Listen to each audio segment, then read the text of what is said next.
The National Day coincided with my and my wife Ellie's 5th wedding anniversary. We agreed to go to the Aegean Sea together during the holiday, but on the morning of the departure day, Ellie hurriedly packed her luggage and told me that the company had sent her on a business trip. I believed it until late at night when I saw a post on Moments by my wife's first love, Nathan. In the photo, the two of them were intimately close together, holding hands, and the couple's bracelets were very dazzling. I smiled bitterly. She did go to the Aegean Sea after all, but I was not the one she went with. I didn't call her to question her, I calmly clicked the like button. A minute later, Ellie called me in a panic. It was just a misunderstanding. We happened to run into each other on a business trip. I'll make it up to you next National Day. I smiled contemptuously and said, it's okay. I wish you a good time. Ellie asked in surprise, why aren't you jealous this time? When Ellie came back, a week had passed. When she pushed the door open and returned with a large suitcase, I used to take the initiative to rush forward, take it from her, and change her shoes, but I didn't this time. Ellie leaned against the door and looked at me with a frown. Brian, where are my slippers? In the past, every time she came home, I would neatly place her slippers to welcome her, but I didn't do that this time. Seeing me sitting motionless on the sofa watching TV, I said, look for them in the shoe cabinet yourself. Ellie frowned even more tightly when she heard what I said, but after hesitating for a moment, she relaxed her brows. She took out slippers from the shoe cabinet and put them on, walked up to me, looked at the empty dining table, pouted and said, I'm a little hungry. Can you make me a bowl of wontons? On normal days, as long as she said she was hungry, I would get up and cook noodles for her, even at 3 in the morning, but today I just responded lightly, I'm busy. Can you order takeout yourself? A trace of annoyance flashed across Ellie's face and she sighed. She immediately came close to me and softened her tone, husband, I know that my temporary business trip made you angry. I apologize to you. I won't do that again next time. I specially brought you a gift. Can you forgive me this time? I still looked straight ahead and spoke in a calm tone, you think too much. I'm not angry. Ellie was stunned for a moment and couldn't help frowning. She took out a simply wrapped gift from the suitcase. After opening it, it was a tie. Ellie looked at me expectantly and said, see if you like it. I picked it especially for you. I remembered a post by Nathan on his WeChat Moments 3 days ago. There was a recharge event for the opening of a shopping mall on National Day. A tie would be given away for every $10,000 spent. The blue and green tie was now given to me by Ellie as a carefully selected gift. I did not show any dissatisfaction in person. I accepted the gift and said lightly, thank you for your thoughtfulness. Seeing that I had nothing else to say, Ellie was a little surprised that was the only sentence. I hummed lightly. What else do you want to hear? Ellie frowned, took my hand and explained, are you still angry? I explained to you that day that Nathan and I really just met at the airport on a business trip and had a meal together. I just nodded. I know. I'm not angry. It seemed that my reaction surprised her. She looked at me in disbelief. Why aren't you jealous this time? Not really. I've let it go. I stood up, picked up my coat, and prepared to leave. Ellie once again stepped forward to block my way and asked, where are you going? Where is my anniversary gift? A month ago, I bought a blue gem bracelet at an auction. Ellie also saw the news. Unexpectedly, I picked up my phone and transferred $30,000 to her in response. I forgot to prepare it. I transferred the money to you. Buy whatever you like. Ellie was silent for a moment. In the 5 years since we got married, I would carefully prepare gifts for her on every holiday, without missing one. She was stunned for a few seconds, grabbed my hand and asked angrily, where is the bracelet? I sneered and pointed at her hand. What bracelet? Aren't you wearing a couple's bracelet with Nathan? Ellie immediately became embarrassed. This is just a gift from him as a friend. Don't think too much. I'll take it off right away. After living together for 5 years, I am very familiar with her micro-expressions. I could see her panic from the way she clutched the corner of her clothes. Since she had given up, I really didn't want to talk to her much. I pinched the bridge of my nose, turned around, and left with a tired face. In the 5 years since we got married, I put Ellie first in everything.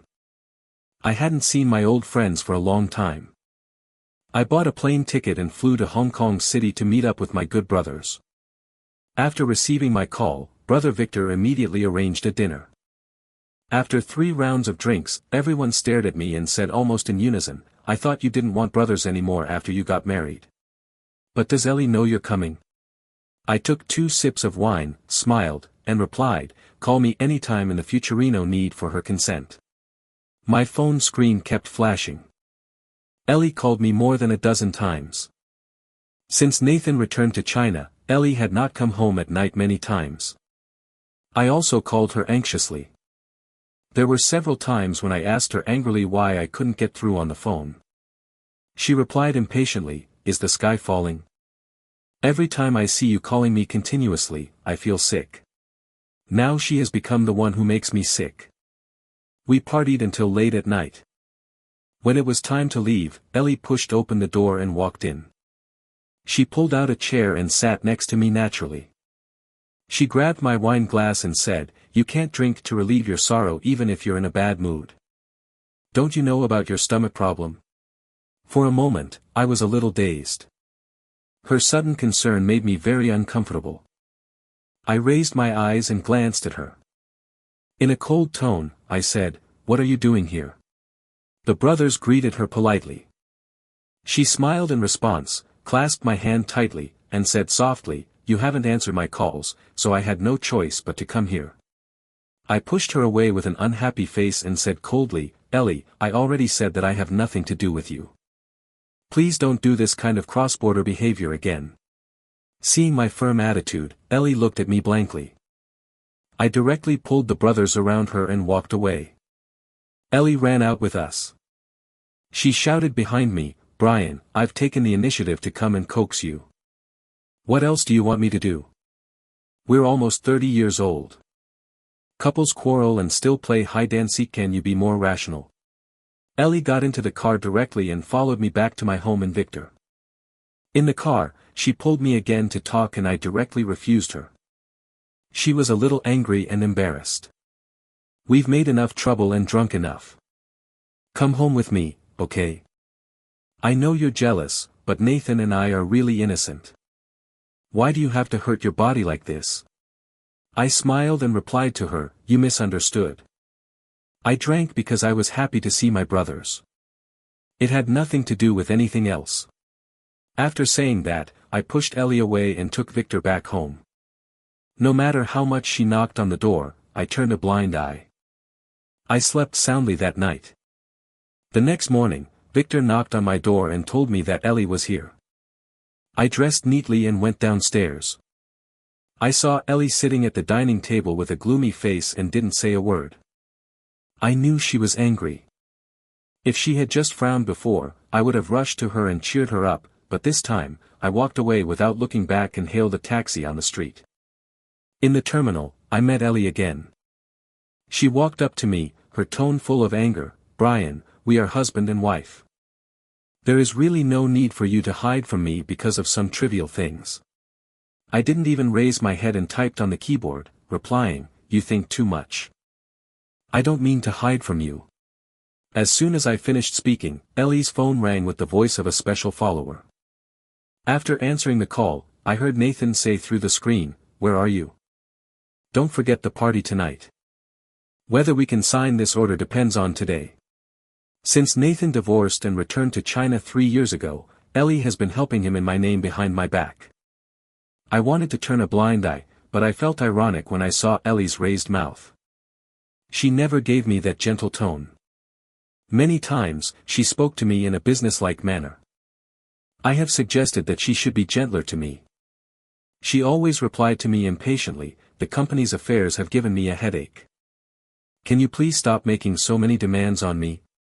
Thinking of this, I immediately lowered my head and edited 2 messages to the secretary, asking him to inform the partners that Ellie and I are already going through the divorce procedure. After hanging up the phone, when she turned her head and looked at me, she put away the sweet smile at the corner of her mouth in a second. The company still has things to deal with. The nearest flight is sold out. Give me your ticket and wait for the next one. Seeing that I was motionless, Ellie repeated what she had just said, but I responded indifferently, I didn't buy a ticket back to New York. As soon as the words fell, Ellie was furious. Brian, so from the beginning to the end you went to the airport just to act. Tell me you're jealous, right? You're really childish. After saying that, Ellie left angrily without looking back. I looked at Ellie's back and felt a surge of bitterness in my heart. No matter when, as long as Nathan calls, no matter where Ellie is, she will drop everything and rush to his side. Just like the circle of friends he posted on New Year's Eve, the so-called preference means that you are her first choice at any time. I didn't buy a ticket back to New York because my destination is Chicago. After taking over Brian's responsibilities, the thing I want to do most is to enter the supermarket, and the piece of land in the western suburbs is the most suitable location at the moment. Victor recommended a teacher to me, saying that he is a close friend of his father. As long as I have a meal with him, I can learn a lot. We hit it off at first sight. During the meal, the teacher helped me answer a lot of my current confusions. He liked me very much and suggested that I stay and study in his company for half a year. He said that after half a year, I would be able to successfully enter the supermarket and make a name for myself. The results are all at my fingertips, and I had no reason to refuse. After the meal, I hadn't sent the teacher back to his residence when Ellie called me again and again. I hung up impatiently many times until the teacher asked, "Do you need to tell your family about coming to Singapore?" The teacher must have seen the intimate notes I gave Ellie. I shook my head and explained, "That's the former family member. I have decided to divorce." After sending the teacher to his destination, I called Ellie back. After answering the phone, Ellie asked me directly, "Brian, what do you mean? Why did the partners tell me today that they would only talk to you about the relevant matters of the cooperation? What happened? Haven't I been solely responsible for all the company's affairs in the past few years? Do you know how important tonight's cooperation is to me?" Listening to her usual domineering tone, I couldn't help laughing. So. As soon as the voice fell, Nathan's voice rang from the other end of the phone, "Ellie, you must help me with this matter. I only have you." Ellie comforted the person next to her softly, "Don't worry, I'll take care of everything." When I heard this, I clenched my fists and hit the steering wheel twice, and a surge of hatred surged in my heart. Ellie kept explaining to me that they had nothing to do with each other, but she comforted him gently in front of me as if no one was around. I didn't know when Ellie put on this fake mask to face me. It was really disgusting. I refused coldly and hung up the phone. I stayed in Singapore for 2 days. In addition to drinking tea and chatting with my teacher and handling the entry procedures, I also found a place to stay near the company.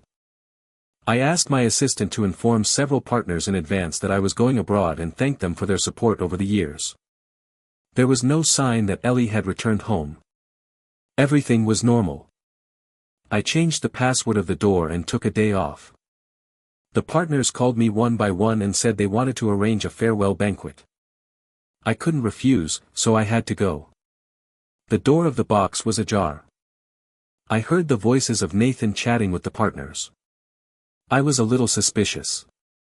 I didn't expect that a simple farewell banquet would invite Ellie and Nathan. I was stunned for a few seconds but still pushed the door and walked in. Nathan was sitting in the main seat, leaning against Ellie. When Ellie saw me, she looked up at me and said, "Everyone here today is a friend, so just sit wherever you want." There were some blunders at the banquet that night, and now everyone is here. If you have anything to say, let's just chat openly. The partners' eyes were all on me. Seeing that I had a gloomy face and didn't say a word, they didn't say anything either. Nathan's eyes were full of boasting, and he smiled at me. I didn't want to lean on them anyway, so I casually pulled out a chair and sat down. During the dinner, Nathan kept raising his glass to toast the partners and talked loudly about the beautiful vision after the cooperation was signed. It was obvious that he was very happy tonight. My phone kept flashing. Ellie sent me a few messages. I'm going to announce something later. Please give me some face. If you have any questions, we can talk about it when we get home.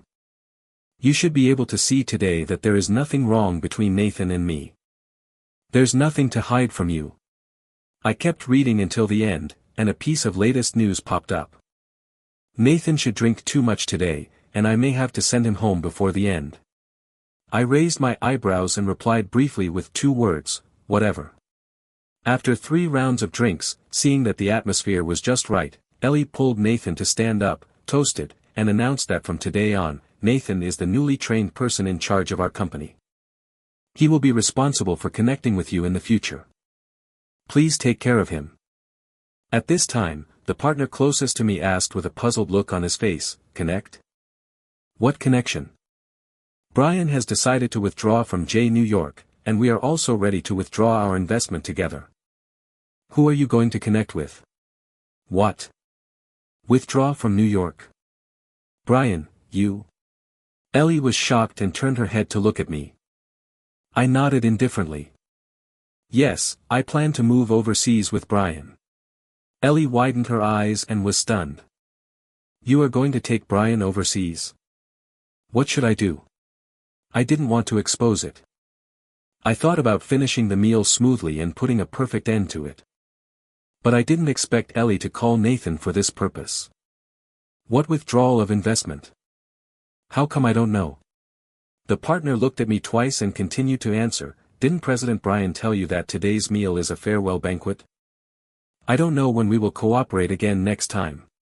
After hearing this, Ellie was so angry that she stood up, rushed in front of me, and asked, Brian, what do his words mean? Are you really going abroad? I glared at her, drank the wine in my glass, stood up and said, thank you all for your company over the years. We will see each other again if there's a chance in the future. After that, I turned to leave. Ellie's eyes were red. She held my hand and yelled, finish what you say before you leave. When did you make the decision?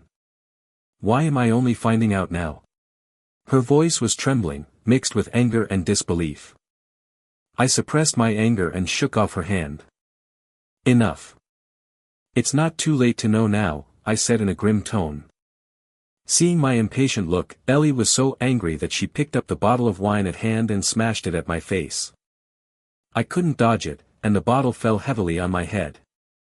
In an instant, blood spurted out and I fell straight down and was protected by Victor. Ellie must have seen that my face was covered in blood and panicked, so she hurriedly shouted, quick, call an ambulance. My eyes were blurred, and I could hear everyone's nervous shouts in my ears when I closed my eyes. But my eyelids seemed to weigh 1,000 pounds, and I couldn't lift my head. I stayed strong all the way out of the operating room. When the doctor asked the family members to sign the consent form for the operation, I pulled on the corner of Victor's clothes and shouted, you go and sign it. Ellie walked to my bed in a rage. Brian, I am obviously your wife. In such an emergency, are you still going to make a fuss with me? I gently waved my hand and replied, no, you have long been my ex-wife in my heart. Before I passed out, I heard her trembling and hysterical voice saying, I haven't agreed to divorce yet, and I won't divorce you. When I woke up, I was lying in a hospital ward receiving an infusion. The white walls of the hospital made my eyes hurt. Ellie was sleeping soundly, holding my hand. Thinking of her bloodshot face that hurt me yesterday, I couldn't help shivering. She asked me sleepily, how are you? Do you feel uncomfortable anywhere? Hearing her concerned tone, my face was full of suspicion. It was obviously her who hurt me like this yesterday. She acted as if she would not give up until I explained clearly. I shook her hand away and turned my head, unwilling to say another word to her. But who would have thought that she would hold my face with a smile and say to me softly, don't be angry. It was indeed my emotions that hurt you by mistake last night. I sneered and pushed her hand away again. Perhaps she didn't notice it herself, she still had the unique woody perfume of Nathan on her body, which made me feel sick. Ellie seemed to see the disgust in my eyes. Brian, what do you want me to do to go back to the way we were before? I was really just on a business trip. There was no need for you to make such a fuss for so long. Before, I always thought that as a couple, we should always save some face. But during this period of time, Ellie trampled on my dignity again and again. I didn't want to endure it anymore. Ellie's phone flashed twice. She looked at the message, smiled, sat on the edge of the bed, took my hand, changed her tone and said to me, "Can you call the partners? Nathan really wants this project. We will discuss your going abroad later. Can you help him first? It's better not to involve others in our affairs." I didn't expect that I had made my words so clear that day, but Ellie still thought I was just jealous and angry. I frowned and responded indifferently, "I won't make this call. You can only rely on yourself if you want to help him." Ellie was about to get angry when my phone rang. The teacher asked me how I had packed my things. I said that I had an accident and was injured, and it might take a week to postpone my visit. The teacher gave me a few more instructions and hung up the phone. Ellie asked me in shock, "You have arranged everything, even the plane tickets?" Her voice was trembling, mixed with a hint of fear. I reacted and said, lightly. My voice was distant and indifferent. Ellie's face turned pale after hearing it. "Brian, we are husband and wife. Do you remember that you promised me before that you would discuss everything with me? Now why do you make the decision on your own for such a big thing without even discussing it with me?" I forced a smile from my lips and responded, "You have been busy accompanying Nathan on social trips some time ago, and I didn't have the opportunity to inform you." Hearing her words, I felt mixed emotions. When we proposed, we did agree that we would trust each other in the future and discuss and solve any problems together. But since Nathan came back, Ellie often did not return home at night and did not allow me to ask more questions. Every time, she would lecture me with an unhappy look on her face, saying, "I'm such a grown-up, do I have to report to you all the time when I go somewhere?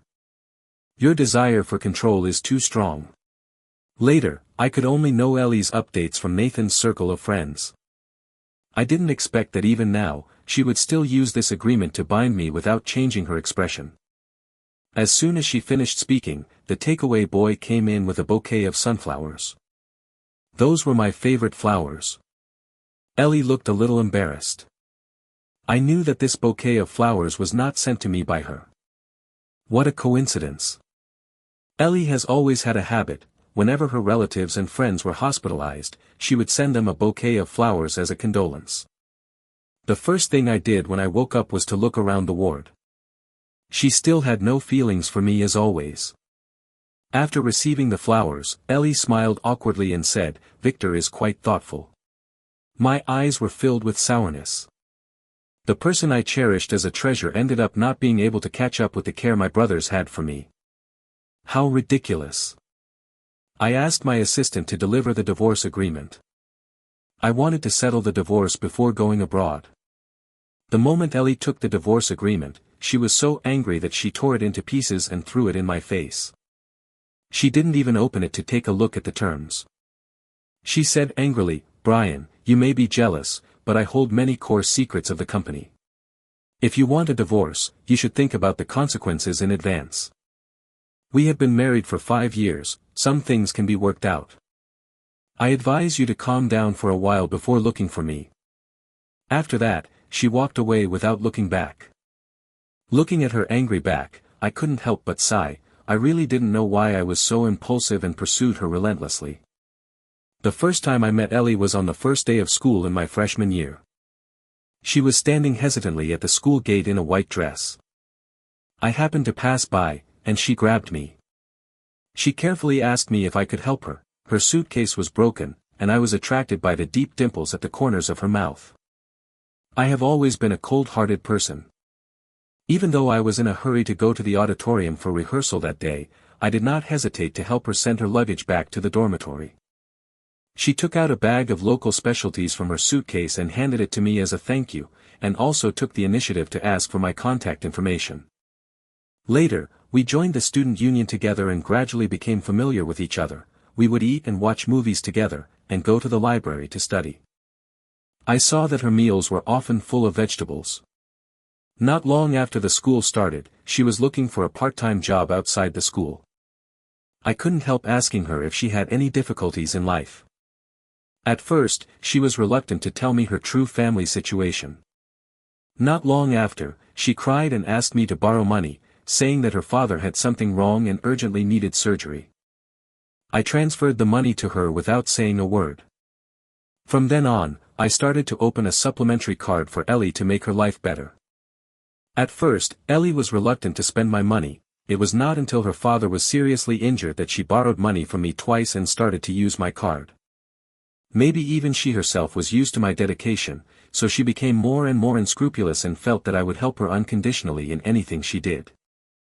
I could see that Ellie would not divorce easily, but time waits for no one. In the evening, I received a call from the property management saying that Ellie couldn't get into the house and made a big fuss at them, and also called the locksmith Brian. I had told the property management a few days ago not to allow Ellie to enter my house again. I could hear Ellie yelling on the other end of the phone, "I'm the owner. Why can't I change the locks? You have no right to stop me." Hearing Ellie's shrewish tone, I rubbed my temples helplessly and decided to go back and discuss the divorce again. When I arrived at the door of my house, the police had already arrived. I was the one who called the police. When Ellie saw me coming back, she excitedly pulled my wrist to prove herself that I was her husband and we just had some conflicts recently. She said I just changed the password quietly and was injured and in the hospital these 2 days. She didn't want to disturb me, so she called the locksmith Brian to change the lock. I frowned and interrupted her impatiently, "We are already going through the divorce procedure. We are not in a husband and wife relationship. You have no right to enter my home again, let alone change the locks privately." As soon as the words fell, Ellie was furious. "This house is marital property. I own half of it. You have no right to kick me out without saying a word. Have you forgotten the promise you made to me when you proposed? You said that everything you have is mine." I shook my head helplessly. "Ellie, I hope you can understand that I am willing to give you everything I have because I love you, but no one will tolerate you cheating on me again and again and still love you." After saying the last word, Ellie's eyes turned red with anger. She grabbed the corner of my clothes and shouted, "I don't care. This is my home. Open the door now. I want to go home to get my things." I did want to make an appointment for her to go back and clean up her things. I agreed to it because it would be better to do it today. Who would have thought that she would lock herself in the room without moving after returning home? I was a little annoyed and knocked on the door to remind her, "I'll give you 3 hours. I still have to go back to the hospital. You hurry up, pack up, and move out." I sat quietly on the sofa. An hour later, the doorbell rang at the door of my house. I struggled to get up from the sofa, opened the door, and saw the face of Nathan. He was holding a transparent bag in his hand, which contained pink bunny ear pajamas. He looked behind me a few times and asked, "Is Ellie back?" I glanced and saw the faint pink mark on Nathan's neck. I was too lazy to respond and was about to close the door, but he leaned forward and stretched out his hand to stop me. I suppressed my anger and asked him, "What do you want to do?" Nathan smiled and handed me the bag and said, "This was left in my suitcase by Ellie a few days ago. I was afraid she wouldn't be able to find it, so I dropped it off on the way here today." Even though I'd decided to end things with Ellie once and for all, I still felt unhappy when I saw her leaving her underwear in another man's suitcase. I pointed behind me and said, "She's in the room. You can still be affectionate if you go up and take her away now." At this point, his smug expression froze a little, and a guilty conscience flashed through his eyes, but he quickly regained his composure. "Brian, don't get me wrong, things between Ellie and me are not what you think." As soon as he finished speaking, I pushed him away and said, "I'll go back to the hospital first. Take her away quickly." The moment the door closed, Ellie rushed over and shouted at me in panic, "Is it necessary to speak so harshly? I've explained it a long time ago. There's nothing wrong between me and Nathan. Why are you always so aggressive? Brian, we have to have a good talk when you're discharged from the hospital." The door slammed shut. I pursed my lips tightly and said nothing. I hailed a taxi on the side of the road, gave the address of the hospital, and closed my eyes tiredly. I stayed in the hospital for another 3 days. What surprised me was that Ellie had been driving 40 minutes to the hospital to accompany me every day for the past 2 days. She stayed all day and left only after sunset. I asked her to leave, but she refused. "Brian, I did this to let you know that you are really in my heart and I don't want to be separated from you. I hope you can reconsider going abroad." I called her a lunatic who didn't understand human language, but Ellie still went her own way. In order to stop her, I tried to communicate with the hospital to refuse her visit, but the nurse told me that Ellie didn't make a big fuss in the hospital and she could visit me at any time. I arranged 2 security guards to guard outside the door. When she saw that she couldn't get in, she called the police directly. After showing the police our marriage certificate, the police persuaded us not to waste public resources. I was exhausted and decided to give up the fight and concentrate on recuperating. Ellie mistakenly thought that I wanted to change my mind. After that, she tried to show me her kindness like crazy. In order to get to Singapore in time, I went through the discharge procedures on the evening of the 6th day. Ellie happened to have something to do that day and told me to come to the hospital later. After returning home, I was busy packing my luggage and didn't notice that my phone was flashing all the time. It was not until Ellie knocked on the door in frustration that I realized it was getting late. I opened the door and pushed the 3 big suitcases in front of Ellie. Ellie asked in surprise, "What do you mean by this?" I replied coldly, "I've packed all your clothes for you, take them away." Ellie looked embarrassed and asked hesitantly, "Did you go into my cloakroom?" I snorted and pointed at the suitcases. "I put your wooden box in there for you." In the 5 years of marriage, I had never been to Ellie's cloakroom. I didn't know she would put the wooden box in such a conspicuous place. There was a yellow diary in it, recording the 18-year-old Ellie's throbbing feelings for Nathan. Every word was full of affection. There was also a photo of Nathan's profile in the diary, and it was clear that it had been kept very carefully. Seeing my gloomy face, Ellie hurriedly explained, "Don't get me wrong. I haven't opened the wooden box since I left it there. Nathan and I are not." I didn't want to hear any more about what happened between her and Nathan, so I directly sent Ellie and the 3 suitcases out. That night, Ellie didn't leave at all, and I sat in front of the French window and looked at the moonlight all night. I looked at her downstairs and kept thinking, when did things start to change between us?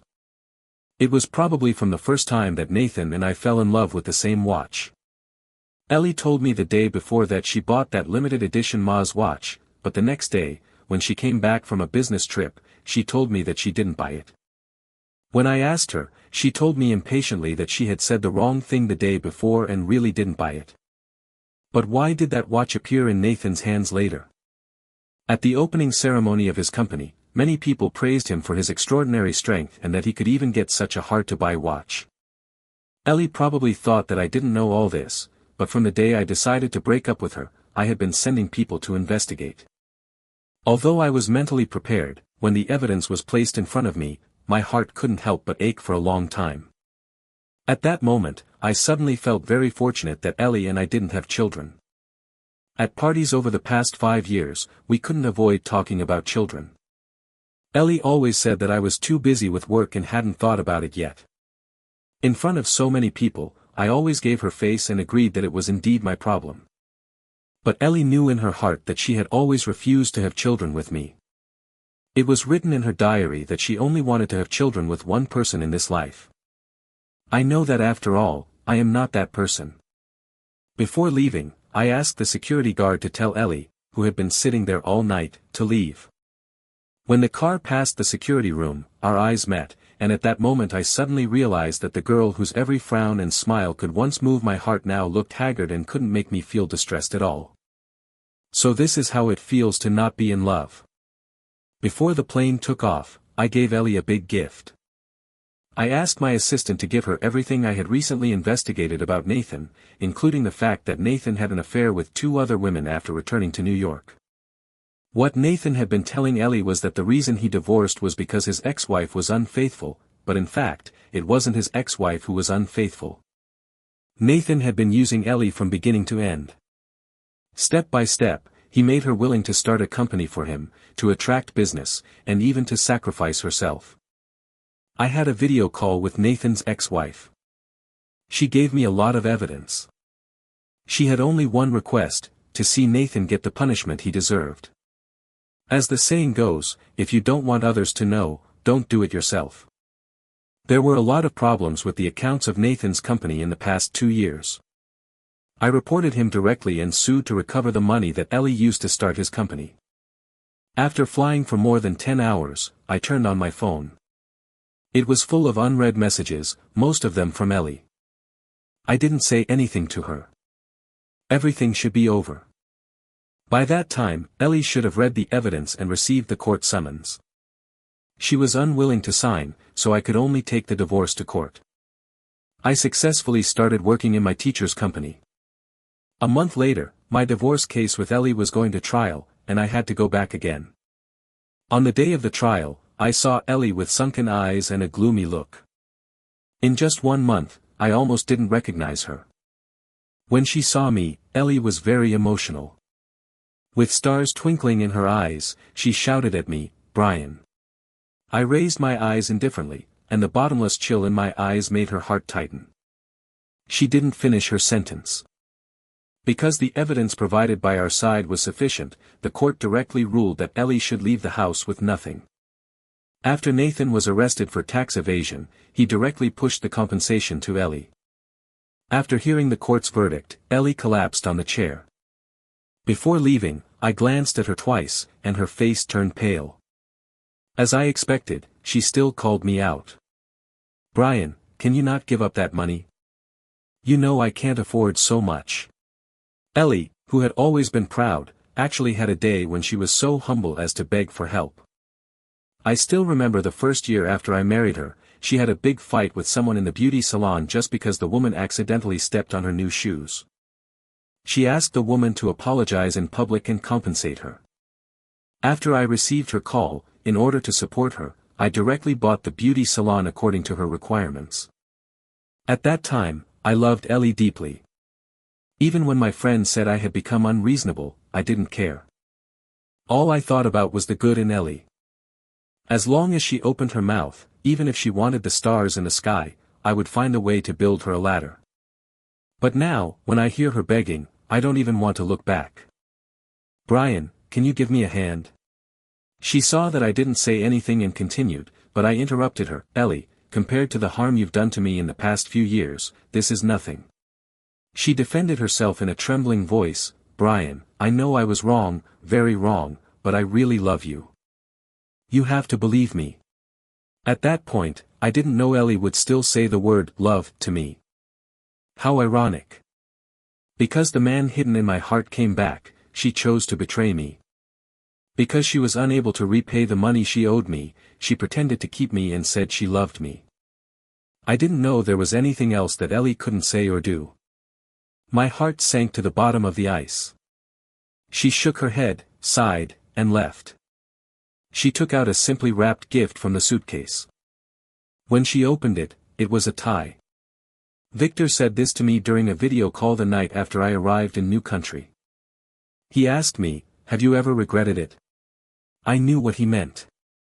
Brian's was the hard work my parents left me. I resolutely decided to withdraw from New York.